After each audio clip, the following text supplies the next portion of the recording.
வணக்கம் viewers, welcome back அப்படின்னு சொல்ற அதே நேரத்தில் நம்ம சர்க்கிளில் இருக்கக்கூடிய எல்லாரும் சொல்றது என்ன தெரியுமா? Avengers assemble. இதாண்டா மாட்டினா மொத்தமா மாட்டுவானுங்க, இல்லாட்டி ஒருத்தனும் சிக்க மாட்டான். சரி, இதெல்லாம் ஒரு பக்கம் இருக்கும்போது பிக்சல் 10 லான்ச் எவ்வளோ பேர் சூப்பர் எக்ஸைட்டடா இருக்கீங்க? சரி, ஓகே. எப்படி இருந்தாலும் அது ரிலீஸ் ஆகும்போது எனக்கு என்ன தோணுச்சுன்னு பார்த்தீங்கன்னா, நீ எல்லாம் பிறந்ததே ஒரு சாபக்கேடு. முடிஞ்சா இன்னைக்கே போய் செத்துரு. இதாக இருக்கு.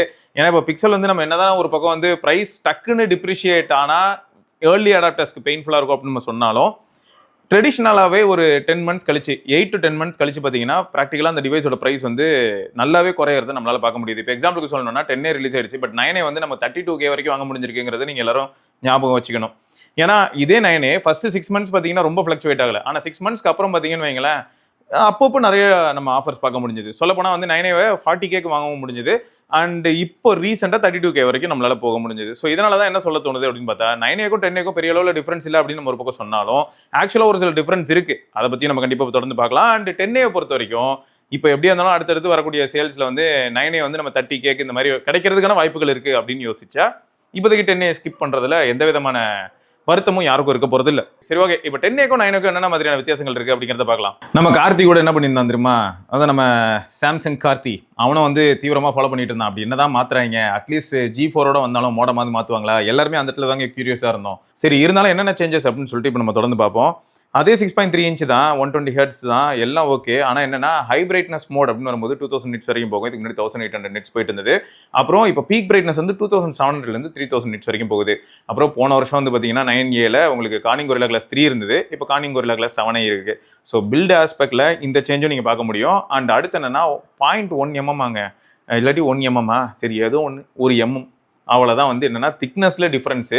மற்றபடி என்னன்னா பின்னாடி கேமராக்கு ஒரு குட்டி மைனர் பம்ப் இருந்தது, அது பம்ப் மாதிரியே ஃபீல் ஆகாதுன்னு வச்சுக்கோங்க, 9Aல இருந்தது. ஆனால் இந்த இடத்துல வந்து இதை எனக்கு சந்தோஷமா எடுத்துக்கிறதா இல்லாட்டி நினச்சி வருத்தப்படுறதா அப்படின்ற சோகமும் இருக்குது. ஏன்னா நான் பெரும்பாலும் நிறைய ஃபோன்ஸ் கேஸ் எல்லாம் யூஸ் பண்ணுவேன், அப்படியே கீழே வைப்பேன். ஸோ அப்போ யோசிச்சு பாருங்களேன், தவறுதெல்லாம் லைட்டாக எங்கேயாவது தரையிலலாம் வச்சேன்னா கதை முடிஞ்சிச்சு. ஏன்னா இதில் கம்ப்ளீட்டாக அப்படியே ஈவனாக இருக்குது இல்லையா, ஃப்ளாட்டாக பேக் டோருக்கு அப்படியே ஈவனாக இருக்குது. அப்போ கீழே வைக்கும்போது சின்னதாக மண்ணெலாம் இருந்ததுன்னு வைங்களேன், ஸ்க்ராட்ச் கேரண்டீடு. ஏன்னா 9Aலையாவது ஒரு சின்ன பம்ப் இருக்கும், ரொம்ப மைனர் பம்ப் ஒன்று இருக்கும். அட்லீஸ்ட் எங்கேயோ ஒரு இடத்துல அது நம்மளை காப்பாற்றிடுமோ அப்படின்னு தோணும். இதில் அதுக்கும் வாய்ப்பு இல்லாமல் பண்ணிட்டாங்க. இப்போதைக்கு எனக்கு இருக்கிற இன்னொரு கியூரியாசிட்டி என்னன்னா, இதுவும் 9Aவும் சேம் அப்படின்னு சொன்னாலும் சேம் சென்சார் எல்லாமே நான் பார்த்தேங்க, எல்லாமே ஐடென்டிக்கல், சரியா? ஆனால் ஹைலைட் என்னன்னா இதில் அல்ட்ரா வைட் மேக்ரோ அப்படின்னு அதை அல்டிமேட்டாக ஹைலைட் பண்ணி வச்சிருக்கானுங்க. இப்போ அதுதான் பயமா இருக்கு. அப்போ அல்ட்ரா வைட்ல மேக்ரோனா அப்போ பிரைமரி சென்சாரில் போன ஜென்ரேஷன் 9Aல மேக்ரோ இருந்தது, அது இப்போ இங்கே இருக்குமா இருக்காதா? அடுத்த கேள்வி என்னன்னா 9Aவையும் 9Aயும் கம்பேர் பண்ணும்போது 9Aல வேப்பர் சேம்பர் கூலிங் இருந்தது, ஆனால் பிக்சல் 9லையும் பிக்சல் 10லையுமே வேப்பர் சேம்பர் கூலிங் கிடையாது. ஸோ இதை நினைச்சு நம்ம ஒரு சில சமயங்களில் வருத்தப்படும் போது இப்போ அகைன் அந்த கொஸ்டின் வந்துச்சு, அப்போ 10Aல வேப்பர் சேம்பர் கூலிங் தூக்கி இருப்பாங்களா? ஏன்னா அதை பற்றி எந்த விதமான பேச்சும் எங்கேயுமே இல்லை இல்லையா? ஸோ இந்த மாதிரியான ஒரு சில டவுட் இருக்கு. மேபி நீங்கள் 9Aல இருந்த மாதிரியே 10Aலையும் வேப்பர் சேம்பர் கூலிங் இருக்கிற மாதிரியான ஏதாவது எவிடன்ஸ் பார்த்துருந்தீங்கன்னா சொல்லுங்க, ரொம்ப ஹாப்பி ஆகிடுவேன். அடுத்து என்னன்னா Tensor G4 தாங்க இருக்கு. ஆனால் என்ன எக்ஸினோஸ் மோடம் வந்து 5300 இருந்தது, நம்ம அதை நினச்சி வருத்தப்பட்டிருப்போம். அந்த 5300 வந்து G3யோட இருந்தது. இப்போ வந்து பார்த்தீங்கன்னா உங்களுக்கு G4ஓட நார்மலாக 9 சீரீஸில் 9 Pro எல்லாத்துலையும் நம்ம என்ன பார்த்தோமோ அதே மோடம் வந்து இப்போ 10Aல இருக்க போது ஒரு வகையில் இது வந்து ஒரு நல்ல இன்ஃபர்மேஷன் தான், அது நல்ல ஒரு விஷயம் தான். அடுத்து என்னன்னா 5100 mAh அது அப்படியே தான் இருக்குது, ஆனால் 23 வாட்லேருந்து 30 வாட்டுக்கு இன்க்ரீஸ் ஆயிருக்கு. அது மட்டும் இல்லாமல் 50% இப்போ வந்து 30 minutes சார்ஜ் ஆயிரும்னு சொல்கிறாங்க. இது வந்து ஒரு பெரிய விமோச்சனம். ஏ சீரிஸ் யூஸ் பண்ண எல்லா நண்பர்களுக்கும் தெரியும் எப்படி இருக்கும்னு.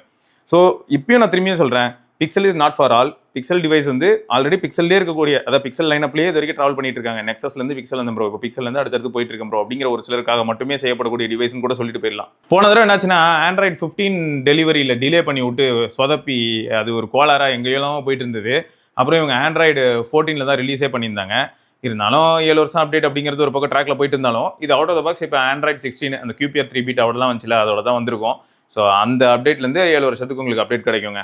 So security patch as well as major update. SOSக்கு சேட்டலைட் கம்யூனிகேஷன் இருக்குங்க, ஸோ அதையும் நீங்கள் பார்த்துருப்பீங்க. அண்ட் மற்றபடி வந்து ப்ளூடூத் 6 இந்த மாதிரி ஒரு சில ஃபேக்டர்ஸும் பார்த்துருப்பீங்க. அண்ட் மோர் ஓவர் ஆக மொத்தம் ஒரே ஃபோன் தான். அதுக்காக நீங்கள் 9Aக்கு வாங்கின கேஸ் அப்போ 10Aக்கு யூஸ் பண்ண முடியுமான்னு கேட்டிங்கன்னா அதெல்லாம் யூஸ் பண்ண முடியாது. ஏன்னா டைமென்ஷனில் ஒரு மைனர் சேஞ்ச் இருக்குது, அண்ட் வெயிட்லேயும் ஒரு 3 கிராம் குறைஞ்சிருக்கு அப்படின்றாங்க. ஸோ இதுதான் ஆக மொத்தம் 10A. So 10A is nothing but 9A, but 9A is தெரில, நானே கொஞ்சம் கன்ஃபியூஸ் ஆகிற அளவுக்கு தான் இருக்குது, மோசமான நிலைமை. ஓகே, ஸோ அடுத்த இன்ஃபர்மேஷன் என்ன, கேலக்ஸி அன்பேக்டு. ஸோ February 25 11:30 மணிக்கு நள்ளிரவில் பேய் வர நேரத்தில் இவனும் வருவேன்னு இருக்கான். ஸோ அந்த நேரத்தில் இவன் வரதை பற்றி பிரச்சனை இல்லை. ப்ரீ ரிசர்வ் வந்து நம்ம எல்லாரும் என்ன நினச்சோன்னா மேபி ஆனால் ப்ரைஸ் இன்க்ரீஸ் ஆகும்னு வேறு சொல்லிட்டு இருக்காங்க. எனக்கு தெரியல ப்ரைஸ் இன்க்ரீஸ் ஆச்சுன்னா நிலைமை எப்படி இருக்கும்னு. ஏன்னா ஐஃபோன் வந்து உங்களுக்கு 17 Pro அதுவே வந்து அஃபோர்டபுள் செக்மெண்ட்டுக்கு போயிடுமோன்னு தோணுது. அஃபோர்டபுள்ன்ற வார்த்தை யூஸ் பண்ணக்கூடாது தான், இருந்தாலும் வந்து சாம்சங் அவங்களோட அல்ட்ராவை இப்போ 1,35,000 கொண்டு போனாங்கன்னு வைங்களேன். அதுலேயும் பெரிய அளவில் சேஞ்சஸே இல்லாமல் இதை பண்ணாங்கன்னா நீங்கள் எல்லாரும் எப்படி பார்ப்பீங்கன்னு எனக்கு நல்லா தெரியுது. ஸோ அப்படி இருக்கும்போது ப்ரீ ரிசர்வில் இதுக்கு முன்னாடி எப்படி இருக்குமோ அதே மாதிரி ஓரளவுக்கு டீசெண்டாக இருக்குது. எக்ஸாம்பிளுக்கு சொல்லணும்னா உங்களுக்கு வந்து வவுச்சர் ஒரு 2,699 வவுச்சர் கிடைக்கும். அப்புறம் வின் டெய்லி வவுச்சராக ஃபோர்த்து 5,000 அண்ட் 50,000 கிவ் அவே அதுன்னு போட்டு வச்சிருக்கான். இதெல்லாம் வந்து இந்த அளவுக்கு பாசிபிள் எனக்கு தெரியல. ப்ராக்டிகல் பாசிபிலிட்டி ஆஸ்பெக்டில் பார்த்தா அதெல்லாமே கன்ஃபியூசிங்காக தான் இருக்குது. ப்ரீ ஆர்டர் பண்ணால் 2x த ஸ்டோரேஜ். ஸோ அப்போ 256 GB ப்ரீ ஆர்டர் பண்ணால் 512 கிடச்சிரும். ஸோ அந்த 2x வந்து ஒரு பெரிய ப்ளஸ் தான். ஸோ அது வந்து நல்ல விஷயம். அண்ட் ஹையஸ்ட் எக்ஸ்சேஞ்ச் வேல்யூக்கு லாக்இன் பண்ணுவோம் அப்படின்னு சொல்கிறாங்க. பட் இதெல்லாமே வந்து இதுக்கு முன்னாடி நமக்கு பாசிட்டிவாக இருந்திருக்கான்னு கேட்டால் சில வருடங்கள் பாசிட்டிவாக இருந்திருக்கு, சில வருடங்கள் பிரச்சனையாகவும் இருக்குது. எக்ஸ்சேஞ்ச் எடுக்க வரவங்களோட ஒரே வாய்க்க தயாராகிறதுக்கான வாய்ப்புகளும் இருக்குது இல்லையா? அந்த அடிப்படையில் சொல்கிறேன். நான் S23 Ultra வாங்கும்போது எனக்கு வந்து Note 9 அவ்வளோ ஈஸியாக சூப்பராக ப்ராப்பராக லைட்டாக செக் பண்ணி பக்காவாக முடிஞ்சிச்சு எக்ஸ்சேஞ்ச். அதே மாதிரி முடியுமா அப்படிங்கிறது கேள்விக்குறியா இருக்குல்ல, அதுக்கு தான் சொன்னேன். ஸோ மற்றபடி ப்ரீ ரிசர்வ் யாராவது பண்ணியிருக்கீங்களா? நீங்கள் பண்ணியிருக்கீங்கன்னா எந்த கியூரியாசிட்டி எதனால் நீங்கள் வந்து ப்ரீ ரிசர்வ் பண்ணீங்க? அல்ட்ராவை ப்ரீ ரிசர்வ் பண்ணுறீங்களா இல்லாட்டி பேஸ் 26 பண்ணுறீங்களா?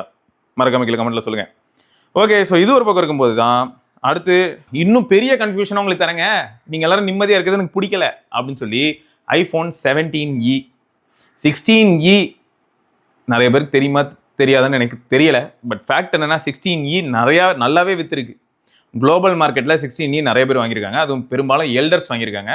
ஏன்னா அவங்க வந்து எஸ்சிலேருந்து இதுக்கு வரும்போது சரியா எஸ்சி மாதிரியான ஃபோன்ஸ் யூஸ் பண்ணவங்க வந்து சரி பரவாயில்ல, சரி நான் ஃபுல் டிஸ்பிளேக்கு போகிறேன், ஃபுல் டிஸ்பிளே யூஸ் பண்ணி பார்க்குறேன் அப்படின்னும் போது அவங்க வந்து நிறைய பேர் 16e வந்து லேண்ட் ஆயிருக்காங்க. அடுத்து இப்போ 17e பொறுத்த வரைக்கும் டைனமிக் ஐலண்ட் இருக்கும் அப்படின்னு சொல்கிறாங்க. திடீர்னு பார்த்தா இருக்காதுன்னு ஒரு பக்கம் சொல்கிறாங்க. இதே மாதிரி தான் பிக்சலுக்கு ஸ்பெக் எடுத்து படிக்கும்போது பாதி பேர் கன்ஃபியூஸ் பண்ணிட்டு இருந்தாங்க. ஒருத்தர் 30 வாட்டுங்கிறான், இன்னொருத்தர் 45 வாட்டுங்கிறான். ஸோ இப்படிலாம் போயிட்டு இருக்கு. அண்ட் மற்றபடி வந்து பார்த்தீங்கன்னா 17e அங்கே மொத்தம் SoC A19 இருக்கும். நம்ம எல்லாருக்கும் தெரிஞ்சது தான். ஸோ ஐஃபோன் 17 நம்ம என்ன பார்த்தோமோ அதே தான் 17e இருக்க போகுது. என்ன ஒரு நல்ல விஷயம் அப்படின்னு பார்த்தா 16e ஆப்பிளோட ஓன் மாடல் தான் யூஸ் பண்ணாங்க, C1 யூஸ் பண்ணாங்க. ஸோ இங்கே வந்து அநேகமாக ஏரில் யூஸ் பண்ண அந்த C1X யூஸ் பண்ணுவாங்க. அப்புறம் N1 சிப்பு. ஸோ இதெல்லாமே இருக்க போகுது. அண்டு பெரும்பாலும் வந்து பார்த்தீங்கன்னா பேட்டரி ஆஸ்பெக்டில் கண்டிப்பாக பேட்டரி லைஃப் பெட்டராக இருக்கணும். அண்ட் 60 Hz அப்படிங்கிறதையும் நீங்கள் பார்த்துருப்பீங்க. ஸோ சார்ஜிங் ஸ்டாண்டர்ட் தான் இப்போதைக்கு கொஸ்டினபிளாக இருக்குது. அண்ட் ஃப்ரண்ட் கேமராவில் இம்ப்ரூவ்மெண்ட் இருக்கும் அப்படின்ற மாதிரியும் ஒரு சிலர் போட்டுக்கிட்டு இருக்காங்க. எப்படி சொல்கிறாங்கன்னா 18 MP இருக்கும் அப்படின்னு சொல்கிறாங்க. பட் எனக்கு வந்து அந்தளவுக்கு நம்பிக்கை கிடையாது. அநேகமாக 12 MP சென்சார் தான் கொடுப்பாங்க அப்படின்னு தோணுது. சரியா, போன வருஷம் வரைக்கும் இருந்த அந்த 12 MP கொடுப்பாங்கன்னு நினைக்கிறேன். ஏன்னா இதுலேயும் சென்டர் ஸ்டேஜ் கேமரா கொடுப்பாங்களான்னா சத்தியமாக கொடுக்க வாய்ப்பு கிடையாது. அதே சமயம் 18 MP சென்சார்னா அது கம்ப்ளீட்டாக புதுசாக இருக்கணும். பட் எனக்கு தெரிஞ்சு அதில் ஹோப் இல்லை. பட் 18 MP கொடுத்தாங்கன்னா மாஸ் தான். ஏதோ ஒன்று புதுசாக வந்து இந்த 17e பண்ணுறாங்க அப்படின்னா ஓரளவுக்கு மாஸ் தான். பட் எப்படியா இருந்தாலும் அதே சிங்கிள் கேமரா தான் இருக்க போகுது. காத்திருந்து பார்க்கலாம். கரெக்ட் தானே? ஆனால் போன தடவை 16e வந்து மேக்ஸ் சேஃப் இல்லைல்ல, 17e மேக்ஸ் சேஃப் இருக்கான்னு பார்க்கலாம். அதே தான் 10A பிக்சல் ஸ்னாப் இல்லைன்னு சொல்லிட்டு எல்லாரும் வருத்தப்பட்டாங்க. அது இன்னமும் ஃபேக்ட் தாங்க. ஒரு சில விஷயங்கள் வந்து இப்போ 10 சீரிஸில் இருக்குது அப்படின்னா 10A மட்டும் இல்லைன்னா என்ன கணக்கு? 10A மட்டும் இல்லைன்னா என்ன கணக்கு? மீதி இருக்கக்கூடிய பழைய ஃப்ரேமு அப்புறம் பேக் டோர் இதெல்லாம் வச்சு தான் 9A இருக்கக்கூடிய மிச்சத்தை வச்சு 10A பண்ணிட்டாங்கிறது தான் ஃபேக்ட். கடைசியாக தான் வந்தார் விநாயக், வேற யாரும் இல்லை, நத்திங் ஃபோன் 4A சீரிஸ். அதை பற்றி ட்விட்டரில் நிறைய இன்ஃபர்மேஷன் நீங்கள் பார்க்கலாங்க. ஆல்ரெடி வந்து நம்ம கெஸ் பண்ண மாதிரியான ஸ்பெசிஃபிகேஷன் தான் இருக்குது.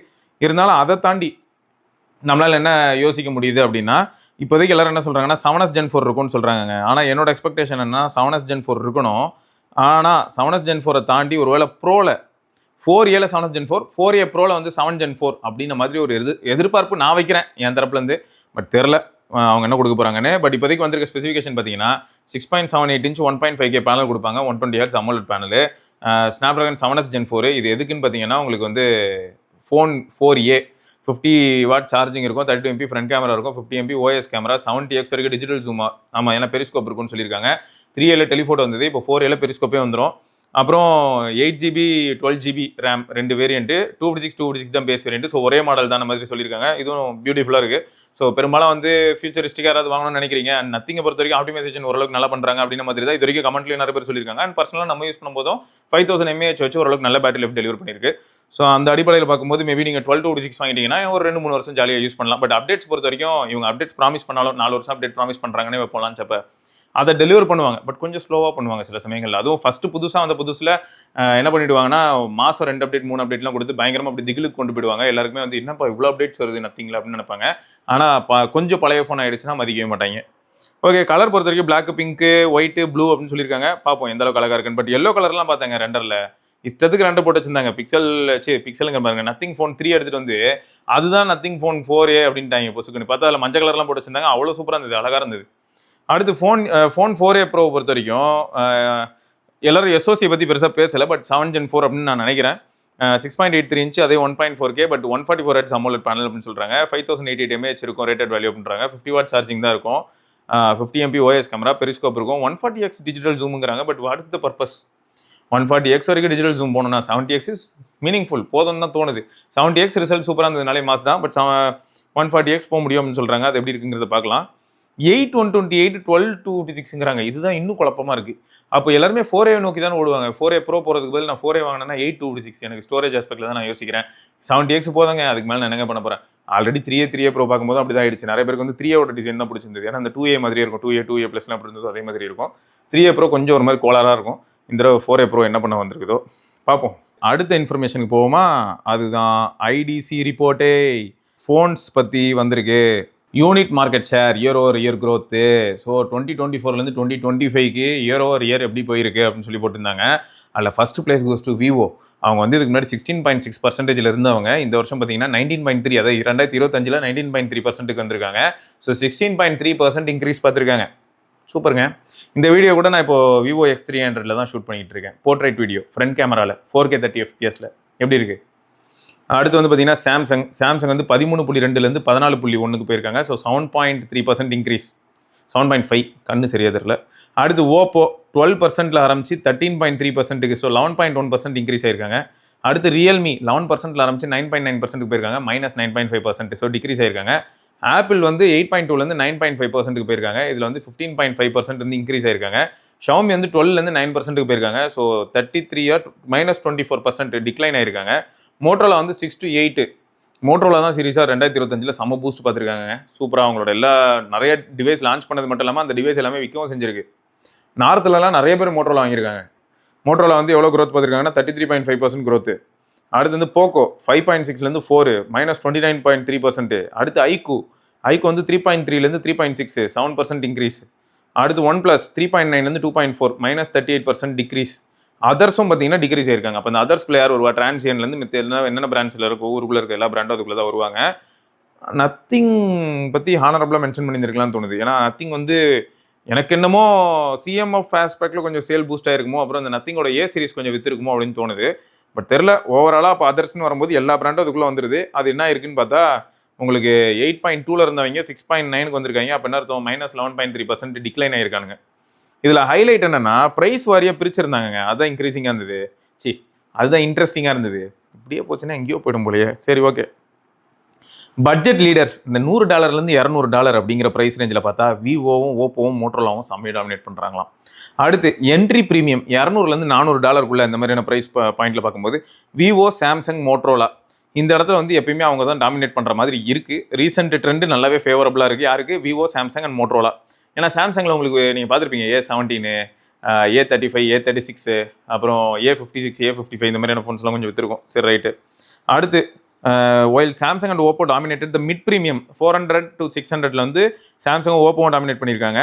600 to 800 அப்படின்னு பார்க்கும்போது ப்ரீமியம் மார்க்கெட்டில் வந்து ஆப்பிள் எந்த விதமான பிரச்சனையும் இல்லாமல் அசால்ட்டாக டாமினேட் பண்ணிக்கிட்டு இருக்கான், 74%. இப்போ ஆப்பிளோட மார்க்கெட் ஷேர் அப்படிங்கிறது எப்பயுமே ப்ரீமியம்குள்ளே தான் நம்ம வைக்கணும். ஏன்னா அவங்களோட என்ட்ரி லெவல் ஃபோனே இந்த ப்ரைஸ் ரேஞ்சில் தான் இருக்கும். ஸோ அவங்க விற்கிறது பூராவுமே ப்ரீமியம் தான். ஸோ அவங்க வந்து 74% ஆஃப் மார்க்கெட் ஷேர் வச்சிருக்காங்க. இதுக்கு மெயின் ரீசன் என்னன்னா iPhone 15, 16, 17ஓட சேல்ஸ் தான் காரணம் 2025 அப்படின்னு சொல்லி போட்டிருக்காங்க. ஸோ இதில் ஹைலைட் என்னன்னா இந்த entry level, mid premium and super premium கேட்டகரிஸ்லாம் வச்சு பார்க்கும்போது அந்த ப்ரீமியம் அப்படிங்கிற செக்மெண்ட்டில் மட்டுமே 37% வந்து க்ரோத் இருக்குது அப்படின்னு சொல்கிறாங்க. அப்போ போன வருஷம் அதாவது 2024 100 ஃபோன் வாங்கியிருந்தாங்கன்னா அந்த ப்ரீமியம் அப்படிங்கிற ஏரியாக்குள்ள 100 ஃபோன் வாங்கியிருந்தாங்கன்னா இப்போ 137 ஃபோன் வாங்கியிருக்காங்க. சரியான க்ரோத். அப்போ நிறைய பேர் வந்து ப்ரீமியம் ஃபோன்ஸை நோக்கி போகிறாங்க அப்படிங்கிறது நம்மளால தெரிஞ்சுக்க முடியுது. மிட் ப்ரீமியமும் பார்த்தீங்கன்னா நல்லாவே எக்ஸ்பேண்ட் ஆகுது. மிட் ப்ரீமியம்னா மேபி 50,000 60,000 அந்த மாதிரியான ப்ரைஸ் ரேஞ்சுன்னு வைப்போம். இந்த 40லேருந்து 60 அப்படின்னு பார்க்கும்போது அந்த இடத்துலையும் 23% இன்க்ரீஸ் ஆயிருக்கு குளோபலாகவே. ஸோ இதெல்லாமே பாசிட்டிவாக தான் போய்கிட்டு இருக்கு. இந்த increasing wages across country, Indian consumers வந்து ஸ்லோவாக ப்ரீமியம் டிவைஸை நோக்கி மூவ் ஆகிறது, இதெல்லாமே வந்து ஒரு காரணம் அப்படின்னு போட்டு வச்சிருக்காங்க. ஸோ மொத்தம் மக்களோட பர்ச்சேசிங் பவர் பூஸ்ட் ஆகும்போது ஆட்டோமேட்டிக்காக ப்ரீமியம் செக்மெண்ட்டில் இருக்கக்கூடிய ஃபோன்ஸோட ப்ரைஸ் வந்து ப்ரீமியம் செக்மெண்ட்டில் இருக்கிற ஃபோன்ஸோட சேல்ஸ் வந்து பூஸ்ட் ஆகிறத பார்க்க முடியுது. அண்ட் இன்னொன்று என்னன்னா இந்த மிட் ப்ரீமியம் அப்படின்னு சொல்லிட்டு இருக்கக்கூடிய ஃபோன்ஸ் எல்லாம் தான் என்ன ஆயிடுச்சுன்னா 2024 யாரெல்லாம் மிட் ப்ரீமியமோ அவங்களாம் 2025 ப்ரீமியமாக மாறிட்டாங்க. இந்த சிப்பு இந்த ஏஐ இந்த பிரச்சனையில எல்லாமே ப்ரைஸ் எங்கேயோ போய் சொருகிட்டு கிடக்கு. ரைட்டுங்க. ஸோ மொத்தம் நத்திங் ஃபோன் 4A சீரிஸ் என்ன ப்ரைஸ்க்கு வந்தால் நீங்கள்லாம் வந்து கன்சிடர் பண்ணுவீங்க? இப்போ 4A வந்து அண்டர் 30K, 4A ப்ரோ வந்து 35K, இப்படிலாம் வந்து டீசெண்டாக இருக்குமா? உங்களோட கருத்துக்கள் என்ன அப்படிங்கிறத மறக்காம கீழே கமெண்ட்டில் சொல்லுங்கள். ஆனால் ஓயாது, வரிசையாக ஒவ்வொருத்தராக அடுத்தடுத்து என்ட்ரி கொடுத்துக்கிட்டே இருப்பாங்க. ஆல்ரெடி நான் இப்போ பார்த்துட்டு இருக்கேன், ரெனோ 16ஓட ரெண்டர்ஸ் வர ஆரம்பிச்சிருக்கு. ரெனோ 16ஓட ஸ்பெக் பற்றியும் பேச்சு போயிட்டு இருக்கு. டிமென்சிட்டி 8500. இப்போ தானடா ரெனோ 15C, 15 ப்ரோ மினி, 15 ப்ரோலாம் பார்த்துட்டு இருந்தோம். அதுக்குள்ளேயா? அப்படிதான் இருக்கும், வந்துக்கினே இருக்கும். எதுக்கு வருதுன்னு யாருக்கும் தெரியாது. ரைட், இதை தொடர்ந்து நம்ம இன்னொரு பதிவில் சந்திப்போம். அதற்கு விடைபெற்றுக் கொள்வது சிவபரணி. பார்க்கலாங்க. பாய்.